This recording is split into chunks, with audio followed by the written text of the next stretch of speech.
No erais víctimas de un Estado totalitario. Eso es difícil de explicar. Sí.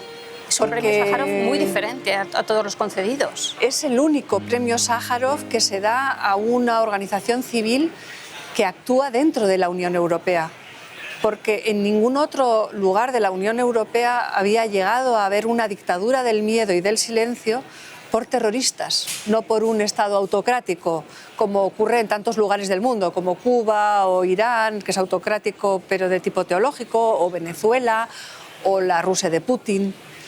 No, ellos, a base de mentiras y de coacción, habían conseguido tener muy buena prensa internacional y era difícil de explicar.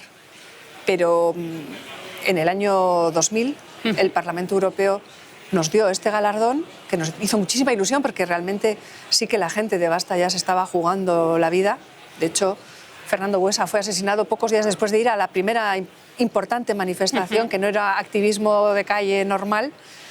Y José Luis López de la Calle fue asesinado antes de entregarnos el premio Sájarov, y Josheva, mi hermano, que era otro de los miembros más activos de Basta Ya, fue asesinado pues, casi 2 años y pico después. Él vino a recoger el premio, sí, y me cuenta que con un polo con la bandera de España, sí, en las mangas. Sí, cuando eso no se llevaba. Josheva era valiente por dentro, era un líder natural.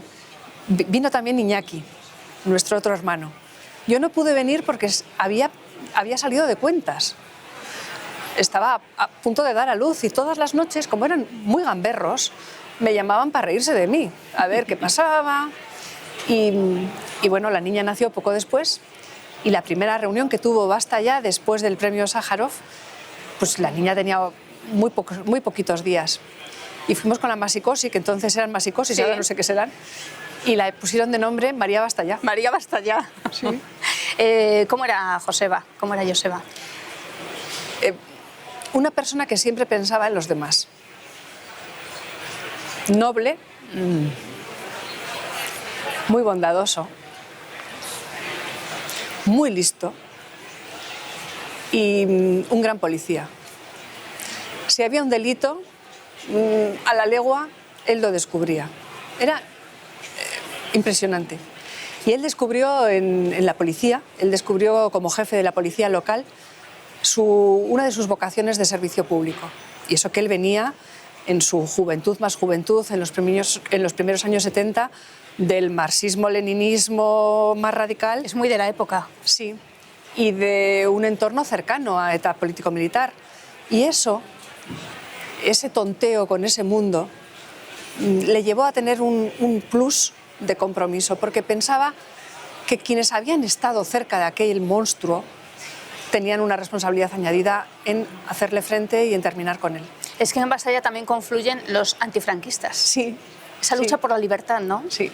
Ese corazón, esa lucha moral, ¿no? Sí. Estábamos gente que venían de sitios absolutamente distintos. Estaban los antifranquistas, los sindicalistas, poetas, filósofos, concejales populares o socialistas, en fin, de todo. Erais muy originales en las propuestas. Recuérdanos alguna, Maite.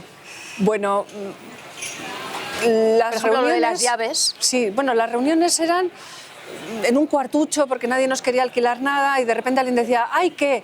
Y entonces todos le mirábamos y decíamos, vale, tú lo diriges. O sea, el que decía, ¡ay, qué! Era jefe de proyecto. Se trabaja por proyectos. Con las llaves fue un concejal de Andoain. Andoain era uno de los epicentros del odio porque era el piso piloto de cómo destrozar a los partidos constitucionales. Querían terminar con ellos. Fue el último intento de ETA de hacerse con la democracia y de acobardarnos y de que cediéramos. Porque ya estábamos otros hablando de que no eran invencibles.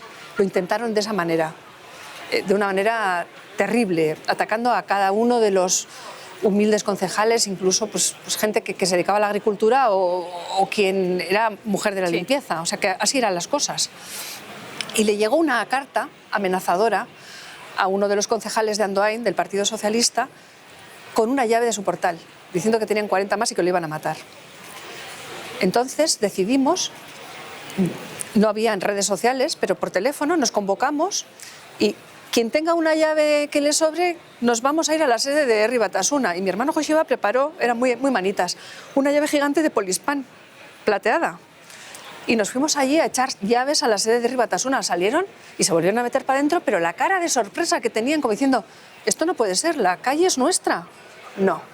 El espacio público. La calle no es vuestra. La calle es de los ciudadanos, de la gente que seguimos las leyes, de la gente que buscamos pues la libertad para todos y queremos tener derecho a la vida. Y mira lo que hacemos con las llaves. Y todo esto coreando libertad, libertad, libertad, basta ya. ¿De dónde nace el basta ya? Sí, el basta ya. Nace de distintas cosas. Unos chavales en la universidad, en la Facultad de Derecho, que dijeron basta ya. Unas pacifistas que en una de estas dijeron basta ya, y luego ya nosotros nos salió espontáneamente. O sea, que nos fuimos juntando, además nos fuimos conociendo, no nos conocíamos, todos los que fuimos después basta ya no nos conocíamos. Nos fuimos conociendo porque teníamos el instinto de que teníamos que hacer algo. Y no sabíamos qué, y nos fuimos conociendo y fuimos decidiendo, fuimos definiéndonos de esa manera. Y nos fuimos conociendo sobre todo en Lagun, en la librería. Nos contabas antes lo de Lagun, que echaron cubos o tarros o botes de pintura, mancharon los libros y esos libros manchados luego se vendieron. Pero hay otra anécdota y es que el rastro de la pintura de quienes perpetraron el atentado contra esa librería quedaba por el suelo, ¿verdad? Se podían seguir las huellas hasta una ricotaverna. Sí. Eso pasaba más de una vez. En algunas de las pintadas que nos hacían a nosotros, amenazadoras, también se podían seguir las gotitas hasta la ricotaverna más cercana, que igual estaba a 100 metros. Sí, los chivatos, para intentar asesinarnos, eran algunos de nuestros vecinos. Y pese a que nosotros estábamos todos muy amenazados, en cuanto tuvimos relevancia pública, nos tuvieron que poner escolta oficial, sin embargo nadie dio un paso atrás. Vivimos con enorme intensidad aquellos años para visibilizar que el Estado tenía que actuar, que el Estado podía ser poderoso, que no eran invencibles y que estaba jugando los políticos y los terroristas. Cada vez había más indicios, más pruebas de que de día cobraban del erario público y de noche eran terroristas o mandaban o eran los chivatos para sus enemigos políticos. Y creo que, bueno, modestamente algo ayudamos a liberar tabúes. Todavía faltan muchos tabúes por liberar en el País Vasco y Navarra, pero bueno, algunos de los importantes los encaramos y algo ayudamos a que no hubiera tanto miedo a la ilegalización de Batasuna, que fue la clave de lo que sería después la derrota operativa de ETA. Y a partir de ahí acabó basta ya.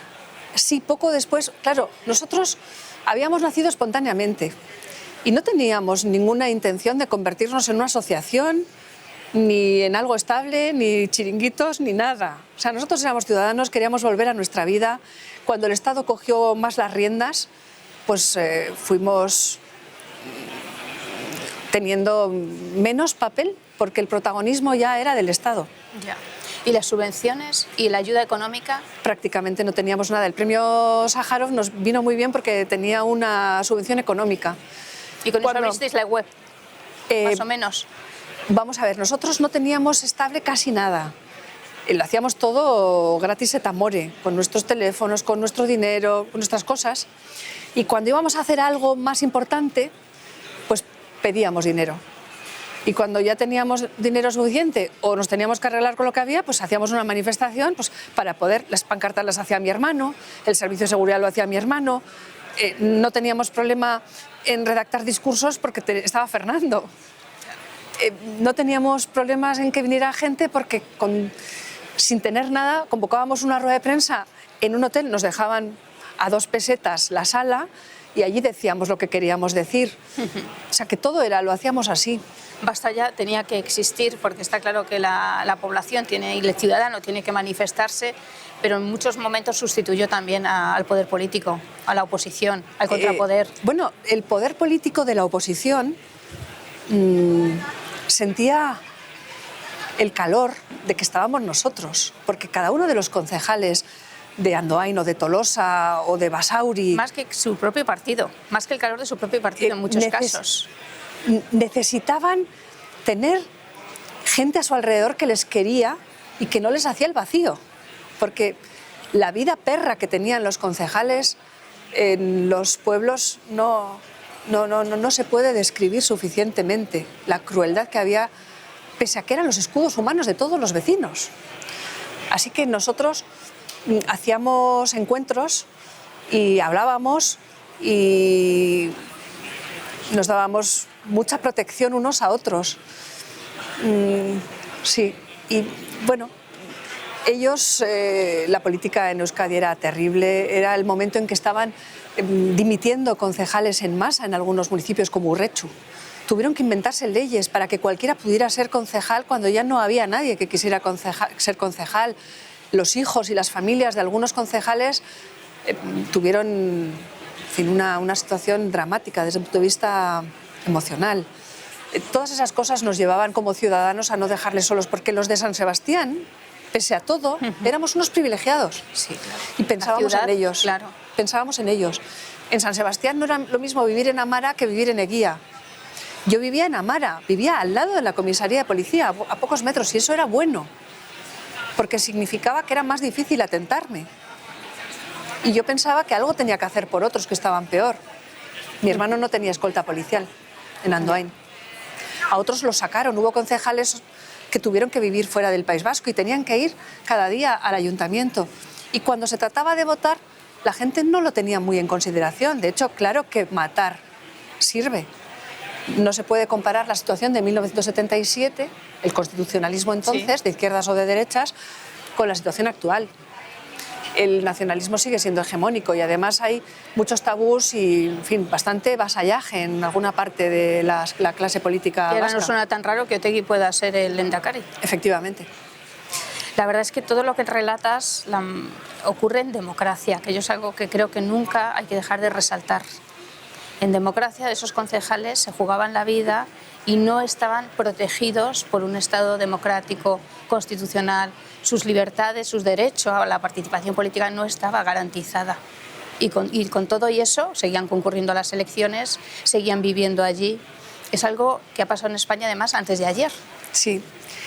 Hubo un manifiesto con algunos de los más importantes intelectuales europeos también, porque Fernando Savater llamó a todos sus amigos y a toda la gente que conocía y no conocía, y algunos de los mejores intelectuales y más importantes intelectuales de la época firmaron un manifiesto que se llamaba Aunque, y que hablaba de esto, que hablaba de las condiciones anormales en las que iban a celebrarse las elecciones. Y bien, trabajábamos todos los días, no sé cómo éramos capaces de hacerlo. Ahí se cumplen 20 años también del asesinato de Joseba, un asesinato que quizá si no le hubieran obligado a volver a Andoain no se hubiera cometido. No, nunca se puede saber. No lo piensas eso. Lo cierto es que le obligaron a volver, pero cuando volvió por esa tregua trampa que dijeron no va a haber más atentados, y nosotros sabíamos que sí, pues estaban engañados los del PNV consigo mismos. Él nos dijo, porque estábamos todos muy preocupados, sabíamos que era la víctima número 1, y dijo no, ahora estamos todos amenazados, tenemos que salir de esta juntos y hay que tirar para adelante. Ante eso, pues adelante. ¿Vas a contar algo más en tus memorias? Bueno, yo escribí Los Pagaza, fui muy ingenua, no sé lo que haré. Hay muchas cosas que, bien, cuando esté más libre, creo que podré quitarme corazas y enfrentarme a todo ese mundo. Muchas gracias, Maite. Muchas gracias a vosotros. Nosotros, los miembros de la iniciativa Basta Ya, sabemos que ETA es sin duda la principal culpable de estos males. Pero también estamos convencidos de que ETA no es un fenómeno aislado y que su perpetuación se debe a un clima político del cual son en parte responsables las autoridades nacionalistas que gobiernan el país desde hace más de 20 años. Los etarras no son extraterrestres llegados de otro planeta para hacer el mal, sino jóvenes educados en el fanatismo étnico,